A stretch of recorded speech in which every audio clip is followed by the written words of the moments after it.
maternal age. Yeah. Thank you for the introduction and thank you for the invitation.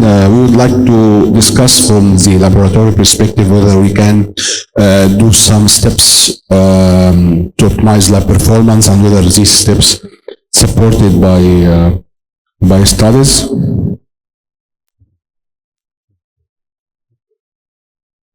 Yeah. It doesn't work here. Yeah. So for women who have reached advanced maternal age, as Professor Hassan just referred that oocyte is slightly fragile and this is in theory and need to be considered. So due to the limited number and function of produced oocytes and embryo, they are likely to require special care in the laboratory. So attention has focused on possible stressors in the IVF laboratory that may influence chromosomal separation, segregation, etc. And from that factors, there is possible mitotic stressors that include the pH, osmolality, temperature, oxygen tension, calcium media, and the other factors that that are the oocyte and the embryo facing in the lab. So when handling each oocyte and embryo in the lab, in general, there is more than 233 factors that intervening in each procedure. So we need to consider these factors. We need to optimize all of them in a more appropriate way of care in patients with advanced maternal age.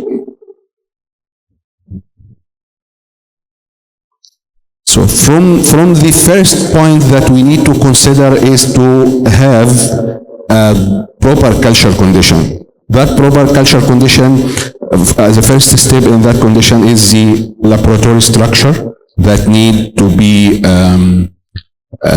we need to prepare a healthy culture condition. What I mean by healthy is that we don't need extra stressor for those patients that already have oocyte fragile or maybe compromised or maybe liable for aneuploidy biologies and aneuploidy or mosaicism or meiotic error, mitotic error.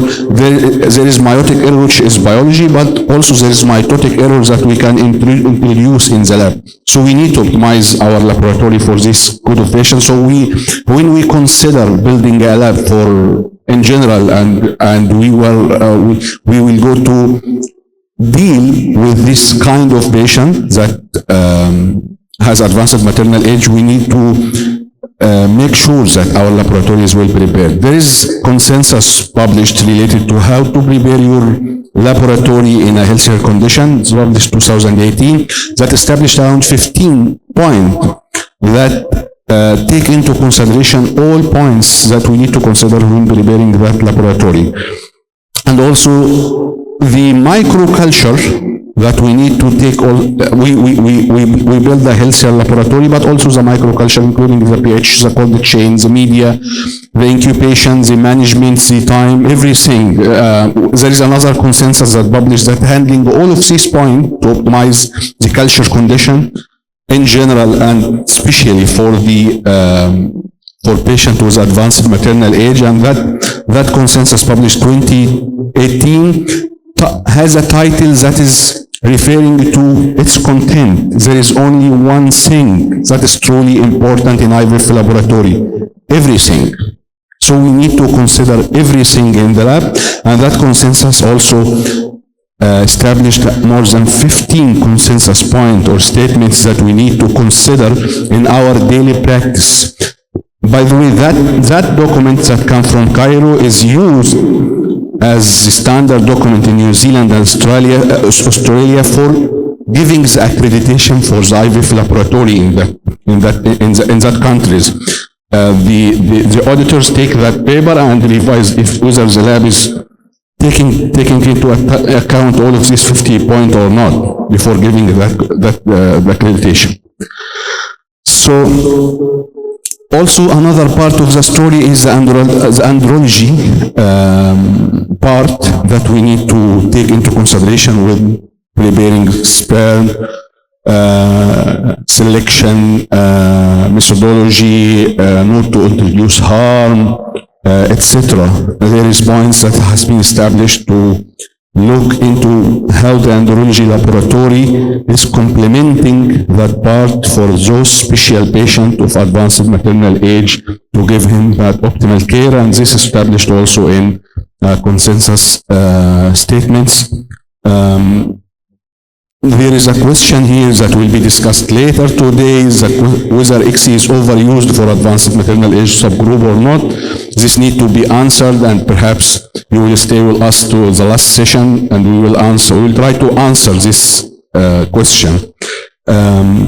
In a short answer, that study of 1.4 million cycle found that IVF showed better or more favorable results than XC, and this will be discussed in detail later. So could an IVF be an option for advanced maternal age instead of XC in trying to optimize the damage that we may introduce by the XC process itself for those patients of advanced maternal age or fragile oocyte or something like this.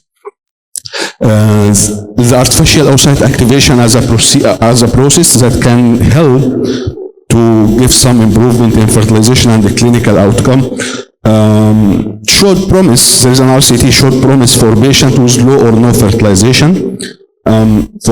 This is not recommended for general XC population, but whether it can be considered for patients of advanced maternal age of low oocyte number and compromised quality, particularly the subgroup of patients in that RCT that suffer from low fertilization due to oocyte low morphological criteria, and that kind of artificial oocyte activation by what's so-called strontium chloride, a factor that we are using in the lab, gives some improvement in that issue. Whether this is supported by the other evidence or the collective evidence or not, this is something that we will show shortly, not here, but in a few weeks or few months.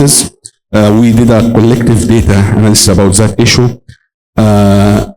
Unfortunately, even there is one RCT from my laboratory, but the overall data doesn't support a beneficial action of artificial oocyte activation for the wider population. So the question, could artificial oocyte activation be a viable option for women in advanced maternal age subgroup? This need to be studied in a larger scale or because if it is unnecessary, it may be an overkilling intervention. This is the other part of the equation that we always need to think. When we think for the benefit, we need also to look into the possible harm that we may introduce with our process. The other point that many people take into account is advanced sperm selection, like microfluidic technology, magnetic activated cell sorting, intracytoplasmic morphologically selected sperm injection, hyaluronic binding assay or selection. Most of these intervention always try to look into selecting the best sperm with the low DNA fragmentation. Recently, Professor Hassan Maghrabi, early today in the plenary, discussed that DNA fragmentation in general has no rule according to the current literature available. So whether the advanced sperm selection in general, not looking into the DNA fragmentation by etc., will help us improve, select a single viable sperm or not. This also is an option to be studied and to be answered later. So far the evidence failed to show promise for the general XC population for the advanced sperm selection, but could this potential option maybe benefit or unjustified cost? This is a question that we need to answer later. Larger volume of media stabilize osmolality, dilute waste product, lower in the toxin level absorbed from oil during oocyte embryo culture. Maybe we need to culture in half milli of media to try to optimize that culture for this group of patients or not. Also, there is what's so-called shear stress. We need to handle that oocyte by pipetting that is larger in size. It is unnecessary to remove all the cells surrounding all of these oocytes for advanced maternal age to decrease our iatrogenic stress that may introduce some harm for this subgroup of patients. So advanced maternal age may produce a limited number of oocytes that need special care. Heat loss during the pickup need to be taken into consideration, so we need to aspirate on a flow level that is different, and also we need to prime our tube with 2 milli of 37-degree buffered medium to decrease the stress that the oocyte facing when we have it from the Sorosy needle and then directly into the tube. So another study that discussed 1,400 cycle with average age of 38.4 showed correlation between time from retrieval to ICSI and showed that for every hour that we take more from the collection to increase it, there is a decrease in clinical pregnancy rate. So whether the early injection for this group is beneficial or not, this answer, the cytokine supplementation for this, for the advanced maternal age, maybe showed some promise. There is an RCT published 2013 by Sorenzibi. So should we consider the total number of live birth rate when evaluating suggested option instead of aerial surrogate outcome like implantation, clinical pregnancy, or biochemical pregnancy? This is an answer for this subgroup question.